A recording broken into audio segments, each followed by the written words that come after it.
ಮಾಜಿ ಗೃಹ ಸಚಿವರಾಗಿರುವಂತಹ ಬಿಜೆಪಿಯ ನಾಯಕ ಆರ್ಗ ಜ್ಞಾನೇಂದ್ರ ಅವರು ನಮ್ಮ ಜೊತೆ ಸಂಪರ್ಕದಲ್ಲಿದ್ದಾರೆ. ಸರ್ ನಮಸ್ಕಾರ. ನಮಸ್ಕಾರ. ನಿಮ್ಮ ಪಕ್ಷದ ಶಾಸಕರ ಬಂಧನಕ್ಕೆ ಬಲ ಪ್ರಯೋಗವನ್ನ ಮಾಡ್ತಿದ್ದಾರೆ ಪೊಲೀಸರು ಬೆಳ್ತಂಗಡಿನಲ್ಲಿ, ಏನ್ ಹೇಳ್ತೀರಾ ಸರ್? ಖಂಡಿತವಾಗೂ ನಾನು ಅದನ್ನು ಖಂಡಿಸ್ತೀನಿ. ಒಬ್ಬ ಶಾಸಕ ತನ್ನ ಕ್ಷೇತ್ರದಲ್ಲಿ ಆಗಿರ್ತಕ್ಕಂಥ ತಪ್ಪನ್ನ ಪೊಲೀಸರಿಗೆ ಹೇಳಿದಾಗ ಪೊಲೀಸರು ಕೂರಿಸಿ ಅವ್ರ ಜೊತೆಗೆ ಮಾತಾಡಬೇಕಾಗಿತ್ತು, ಏನಾಗಿದೆ ಅಂತ, ಇಲ್ಲ ಅವ್ರನ್ನ ಕನ್ವಿನ್ಸ್ ಮಾಡಬೇಕು. ಅದು ಬಿಟ್ಟುಕೊಂಡು ನಾನು ಮಾಡಿದ್ದೆ ಸರಿ ಅಂತ ಹೇಳುವಂಥ ನಿಟ್ಟಿನಲ್ಲಿ ಇತ್ತೀಚೆಗೆ ಪೊಲೀಸರು ಮಾಡುವಂಥ ಕೆಲಸಗಳು ಸಹಜವಾಗಿ ಸಿಟ್ಟು ಬರೆಸ್ತಾರೆ. ಒಬ್ಬ ಶಾಸಕರಾಗಿ ಅವರಿಗೆ ಬೇಸರ ಆಗಿದೆ, ತುಂಬ ಆಕ್ರೋಶವನ್ನು ವ್ಯಕ್ತಪಡಿಸಿರ್ತಕ್ಕಂಥದ್ದು ನಾನು ಕೂಡ ಗಮನಿಸಿದ್ದೀನಿ. ಖಂಡಿತವಾಗೂ ಪೊಲೀಸ್ ಅಧಿಕಾರಿಗಳು ಸ್ವಲ್ಪ ಪೊಲೈಟ್ ಆಗಿ ಇದು ಮಾಡಿದ್ರೆ ಅವ್ರನ್ನ ಕನ್ವಿನ್ಸ್ ಮಾಡುವಂಥ ಕೆಲಸ ಆಗ್ತಾ ಇತ್ತು. ಬಹಳ ಕಡೆ ಇವತ್ತು ಈ ಸರ್ಕಾರ ಬದಲಾವಣೆ ಆದ್ರ ಮೇಲೆ ಪೊಲೀಸ್ ಮಾನಸಿಕತೆಯು ಬದಲಾವಣೆ ಆಗಿದೆ.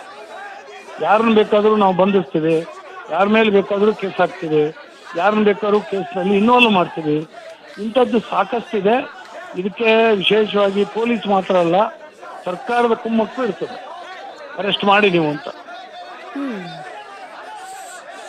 ಬಟ್ ಶಾಸಕ ಹರೀಶ್ ಪೂಂಜಾ ಅವರು ಬಳಕೆ ಮಾಡಿದಂತಹ ಪದಗಳು ನೇರವಾಗಿ ಧಮಕಿ ಹಾಕಿದ್ದಾರೆ ಸರ್. ಪೊಲೀಸರ ಕಾಲರ್ ಹಿಡಿತೀನಿ ಅಂದಿದ್ದಾರೆ. ಬೆಂಗಳೂರಿನಲ್ಲಿ ಕೆಜೆಹಳ್ಳಿ ಡಿಜೆಹಳ್ಳಿ ಠಾಣೆಗಳಿಗೆ ಆಯ್ತಲ್ಲ ಸ್ಥಿತಿ, ಅಂಥ ಗತಿಯನ್ನ ಕಾಣಿಸ್ತೀನಿ ಬೆಳ್ತಂಗಡಿ ಠಾಣೆಗೆ ಅಂತ ಹೇಳಿದ್ದಾರೆ. ಇಂತಹ ಅತಿರೇಕದ ಮಾತುಗಳು ಓರ್ವ ಜನಪ್ರತಿನಿಧಿಯಾಗಿ ಆಡಿದ ತಪ್ಪಲ್ವಾ ಅಂತ ಹೇಳಿ. ನೋಡಿ, ನನಗೆ ಅವರು ಏನೇನು ಹೇಳಿದ್ದಾರೆ ಅನ್ನುವಂಥದ್ದು ಇನ್ಫಾರ್ಮೇಶನ್ ಇಲ್ಲ. ಒಟ್ಟಾರೆ ಒಬ್ಬ ಶಾಸಕರ ಜೊತೆಗೆ ಪೊಲೀಸು ಸ್ವಲ್ಪ ಪೊಲೈಟ್ ಆಗಿ ಕೆಲಸ ಮಾಡಬೇಕು. ಅವ್ರ ಜೊತೆ ಭೇಟಿ ಮಾಡಿ ಅಲ್ಲಿ ಇನ್ಸ್ಪೆಕ್ಟರು ಇನ್ಯಾರು ಹೀಗಾಗಿದೆ ಅಂತ ಹೇಳಿ ಕನ್ವಿನ್ಸ್ ಮಾಡುವಂಥ ಪ್ರಯತ್ನ ಮಾಡಬೇಕು. ಸ್ವಲ್ಪ ಒಲ್ಟಾಗಿ ಇದು ಮಾಡಿದಾಗ ಸಹಜವಾಗಿ ಒಬ್ಬ ಜನಪ್ರತಿನಿಧಿಗೆ ಕೆರಳುತ್ತೆ, ಭಾವನೆಗಳು ಇದಾಗುತ್ತೆ, ಆಕ್ರೋಶ ಹೊರಗಾಕಿರ್ಬೋದು. ಅದು ಇದಕ್ಕೆ ಉದ್ದೇಶಪೂರ್ವಕವಾಗಿ ಅವ್ರ ಮೇಲೆ ಒಂದು ಕೇಸ್ ರಿಜಿಸ್ಟರ್ ಮಾಡೋದು, ಇದು ಒಂಥರ ಬೆದರಿಕೆ ವಾತಾವರಣ ಇದು ಈ ಸರ್ಕಾರದಲ್ಲಿ. ಬಟ್ ಅದೇ ಶಾಸಕ ಕಾನೂನು ಹಾಗೆ ಪೊಲೀಸರಿಗೂ ಗೌರವ ಕೊಡ್ಬೇಕಲ್ಲ ಸರ್? ಖಂಡಿತ ನಾನು ಅದನ್ನ ಅಲ್ಲಗಲಿಯಲ್ಲ.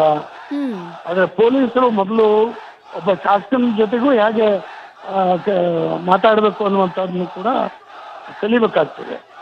ಅದಾಗೋದಿಲ್ಲ. ಒಬ್ಬ ಜನಪ್ರತಿನಿಧಿ ಜನರ ಸಮಸ್ಯೆ ಬಗ್ಗೆ ಚರ್ಚೆ ಮಾಡ್ತಾರೆ, ಸಮಸ್ಯೆನ ಹೇಳ್ಕೊಂತಾರೆ, ನೀವು ಮಾಡಿ ತಪ್ಪು ಅಂತ ಹೇಳ್ತಾರೆ, ಕನ್ವಿನ್ಸ್ ಮಾಡಲಿ ಸರ್, ಹಂಗಲ್ಲ ಹೀಗೆ ಅಂತ ಹೇಳಿ ನಾವು ದಿನನಿತ್ಯ ಪೊಲೀಸರ ಜೊತೆ ಹೇಗ್ತಾ ಇದೀವಲ್ಲ. ಅಂದ್ರೆ ಈಗ ಕಾಂಗ್ರೆಸ್ ಸರ್ಕಾರ ಬಂದ ಮೇಲೆ ನಿಮ್ಮ ಕಾರ್ಯಕರ್ತರನ್ನ, ನಿಮ್ಮ ಶಾಸಕರನ್ನ ಟಾರ್ಗೆಟ್ ಮಾಡ್ಲಾಗ್ತಾ ಇದೆ ಅನ್ನೋದು ನಿಮ್ಮ ಆರೋಪನಾ? ಖಂಡಿತ ರೀ, ಎಲ್ಲ ಕಡೆನೂ ಟಾರ್ಗೆಟ್ ಮಾಡ್ತಾರೆ. ಹಾಸನದಲ್ಲಿ ಒಬ್ಬ ಅಡ್ವೊಕೇಟ್ನ ಅರೆಸ್ಟ್ ಮಾಡಿದ್ದಾರೆ, ಇಲ್ಲಿ ನಮ್ಮ ಶಾಸಕರನ್ನ ಮಾಡ್ತಾರೆ, ಎಲ್ಲ ಕಡೆ ಇದನ್ನ ಮಾಡ್ತಾ ಇದ್ದಾರೆ. ನಾವು ಕಾಂಗ್ರೆಸ್ ಸರ್ಕಾರ ಬಂದ್ರ ಮೇಲೆ ಇದನ್ನ ಅನುಭವಿಸ್ಲಿಕ್ಕೆ ರೆಡಿ ಆಗಿದ್ದೇವೆ. ನಾವು ಏನು ಮಾಡ್ಲಿಕ್ಕೆ ಆಗುದಿಲ್ಲ. ಇವ್ರ ಅಧಿಕಾರ ಅವಧಿನಲ್ಲಿ ಒಳ್ಳೆ ಕೆಲಸ ಅಂತೂ ಮಾಡ್ಲಿಕ್ಕೆ ಆಗುದಿಲ್ಲ. ಅಭಿವೃದ್ಧಿ ಇಲ್ಲ, ಒಂದು ವರ್ಷದಿಂದ ಯಾವ ಅಭಿವೃದ್ಧಿ ಇಲ್ಲ. ಶಾಸಕರಿಗೆ ಒಂದು ಪೈಸೆ ಹಣ ಅಭಿವೃದ್ಧಿಗೋಸ್ಕರ ಕೊಡ್ಲಿಲ್ಲ, ಆಡಳಿತ ಪಕ್ಷದ ಶಾಸಕರಿಗೂ ಕೊಡ್ಲಿಲ್ಲ. ಗ್ಯಾರಂಟಿಗಳಿಗೆ ಜೋತು ಬಿದ್ದುಕೊಂಡು ಒಂದು 136 ಸೀಟ್ ಬಂದಿದೆ, ಅದರ ಒಂದು ಮತದಿಂದ ಸೊಕ್ಕಿ ಮೆರೀತಾ ಇದೆ ಸರ್ಕಾರ. ಇದನ್ನ ಅನುಭವಿಸ್ಬೇಕಾಗ್ತದೆ, ಏನ್ ಮಾಡೋದು? ಈಗ ನೂರಾರು ಸಂಖ್ಯೆನಲ್ಲಿ ಪೊಲೀಸರು ಬಂದ್ಬಿಟ್ಟಿದ್ದಾರೆ ಸರ್ ಹರೀಶ್ ಪೂಂಜಾ ಅವರು ಮನೆ ಮುಂದೆ. 1000 ಸಂಖ್ಯೆನಲ್ಲಿ ಕಾರ್ಯಕರ್ತರು ಇದ್ದಾರೆ. ತುಂಬಾ ವಾಗ್ವಾದ ಎಲ್ಲ ಆಗ್ತಾ ಇದೆ. ಇಫ್ ಇನ್ ಕೇಸ್ ಬಿಜೆಪಿಯ ಶಾಸಕ ಹರೀಶ್ ಪೂಂಜಾ ಅವರನ್ನ ಬಂಧನ ಮಾಡಿದ್ರೆ ಪೊಲೀಸರು, ಬಿಜೆಪಿ ನಾಯಕರ ಮುಂದಿನ ನಡೆಯೇನು ಸರ್? ಸರ್, ಅದನ್ನ ನಿರ್ಧಾರ ಮಾಡುತ್ತೆ ನಮ್ಮ ಹೈಕಮಾಂಡ್, ನಿರ್ಧಾರ ಮಾಡುತ್ತೆ. ಸ್ಟೇಟ್ ಅಧ್ಯಕ್ಷರ ನೇತೃತ್ವದಲ್ಲಿ ಸೇರ್ತಾ ಇದ್ದಾರೆ, ನಿರ್ಧಾರ ಮಾಡುತ್ತೆ. ಬಟ್ ಈ ಸಂದರ್ಭದಲ್ಲಿ ನಾನು ಸರ್ಕಾರಕ್ಕೆ ಹೇಳುವಂಥದ್ದು ಇಷ್ಟೇನೆ, ಸ್ವಲ್ಪ ಕಾನೂನು ಸುವ್ಯವಸ್ಥೆಯನ್ನು ನೀವು ಕಾಪಾಡಬೇಕು. ಇಡೀ ರಾಜ್ಯದಲ್ಲಿ ಅದಿಲ್ಲ, ಕೆಟ್ಟೋಗಿದೆ. ಈಗ ಹುಬ್ಳಿ ಘಟನೆ ಆಗಿರ್ಬೋದು, ಬೇರೆ ಬೇರೆ ಘಟನೆಗಳನ್ನು ನಾವು ನೋಡ್ತಾ ಇದ್ದೀವಿ. ಕೊಲೆ ಸುಲಿಗೆಗಳು, ಅವ್ರನ್ನೆಲ್ಲ ಕಂಪ್ಲೇಂಟ್ ಕೊಡಕ್ಕೆ ಹೋದ್ರೆ FIR ಮಾಡ್ಕೊಳ್ಳೋದಿಲ್ಲ. ಇವತ್ತೊಬ್ಬ ಶಾಸಕನ ಮನೆಗೆ ಹೋಗಿ ಅರೆಸ್ಟ್ ಮಾಡ್ಲಿಕ್ಕೆ ಹೋಗ್ತಾರೆ. ಕಾನೂನು ಒಬ್ಬರಿಗೊಂದು, ಒಬ್ಬರಿಗೊಂದು ಆ ರೀತಿ ಇದನ್ನ ಕಾನೂನನ್ನ ಇಂಪ್ಲಿಮೆಂಟ್ ಮಾಡುವಂಥದ್ದು ನಡೀತಾ ಇದೆ. ಆದ್ರಿಂದ ಇವತ್ತು ಸರ್ಕಾರ ಮಧ್ಯಪ್ರವೇಶ ಮಾಡಬೇಕು, ಖಂಡಿತವಾಗೂ ಜವಾಬ್ದಾರಿಯಿಂದ ವರ್ತನೆ ಮಾಡುವಂಥದ್ದು ಹೇಳಬೇಕು. ಶಾಸಕರು ತಪ್ಪಾಗಿದ್ದರೆ ಶಾಸಕರಿಗೆ ಹೇಳಿ, ಏನು ತೊಂದರೆ ಇಲ್ಲ. ಮನೆ ಬಾಗಿಲಿಗೆ ಬಂದು ಈ ರೀತಿ ಒಂಥರ ನೂರಾರು ಪೊಲೀಸರನ್ನು ಕಳಿಸಿ ಒಬ್ಬ ಶಾಸಕರನ್ನ ಏನ್ ಬೇಕಾದ್ರೂ ಮಾಡ್ತೀನಿ ಅನ್ನುವಂಥದ್ದು ಇದೆಯಲ್ಲ, ಇದು ಬಹಳ ಕೆಟ್ಟ ಸಂಸ್ಕೃತಿ. ಇದಾಗಬಾರ್ದು. ಶಾಸಕರಿಗೂ ಕೂಡ ಅನೇಕ ಹಕ್ಕುಗಳಿದ್ದಾವೆ. ಎಲ್ಲ ರೀತಿಯಿಂದ ಕೆಲಸ ಮಾಡಬೇಕಾಗಿತ್ತು ಶಾಸಕರು. ಇದನ್ನು ಬಾಯಿ ಕಟ್ಟಿಸುವಂಥದ್ದು, ಅವರ ಹಕ್ಕುಗಳನ್ನು ಮೊಟಕು ಮಾಡುವಂಥದ್ದು ಇದು ಸರಿಯಾಗೋದಿಲ್ಲ. ಇದನ್ನು ನಾನು ಖಂಡಿಸ್ತೀನಿ.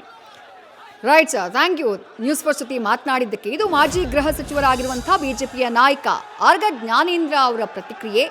ಪೊಲೀಸರು ನೋಡ್ಕೊಂಡು ಕ್ರಮವನ್ನ ತೆಗೆದುಕೊಳ್ಬೇಕಾಗಿತ್ತು. ನಮ್ಮ ಶಾಸಕರು ತಪ್ಪು ಮಾಡಿದ್ರೆ ಕ್ರಮ ಆಗಲಿ, ಆದರೆ ಅದಕ್ಕೆ ಈ ರೀತಿಯಾಗಿ ಪೊಲೀಸರನ್ನ ದಂಡ ಕರ್ಕೊಂಡು ಬಂದು ಅರೆಸ್ಟ್ ಮಾಡೋದಕ್ಕೆ ಮುಂದಾಗಿರುವುದು ಸರಿಯಲ್ಲ ಅನ್ನುವಂಥ ಅಭಿಪ್ರಾಯವನ್ನ ಅವ್ರು ವ್ಯಕ್ತಪಡಿಸಿದ್ರು.